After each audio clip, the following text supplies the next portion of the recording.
উত্থান একাদশীতে কি কি পুণ্য ফল লাভ করা যায়? উত্থান একাদশী পাপ নাশিনী, পুণ্যকারী ও মুক্তি প্রদানকারী। এই ব্রতের প্রভাবে পর্বত সমান পাপ রাশি বিনষ্ট হয়। এই ব্রত নিষ্ঠা সহকারে পালন করলে 1000 অশ্বমেধ যজ্ঞ ও শত শত রাজসূয় যজ্ঞের ফল লাভ হয়। ধর্ম, ঐশ্বর্য, রাজ্য, সুখ, ভোগ লাভ হয়। শ্রী হরিবাসরে একাদশীতে শ্রী জনার্দনের পূজা বিশেষ ভক্তি সহকারে না করলে শত জন্মার্জিত পুণ্য বিফল হয়ে যায়।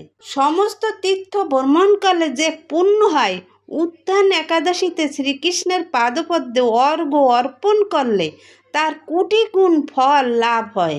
শ্রবণ, কীর্তন, স্মরণ, বন্দনাদি নববিধা ভক্তির সাথে তুলসী সেবার উদ্দেশ্যে যারা তুলসী বীজ রোপণ করে, জল সিঞ্চন করে, শ্রবণ, কীর্তন, স্মরণ, বন্দনাদি নববিধা ভক্তির সাথে তুলসী সেবার উদ্দেশ্যে যারা তুলসী বীজ রোপণ, জল সিঞ্চন ইত্যাদি করেন, তারা মুক্তি লাভ করে বৈকুণ্ঠবাসী হন।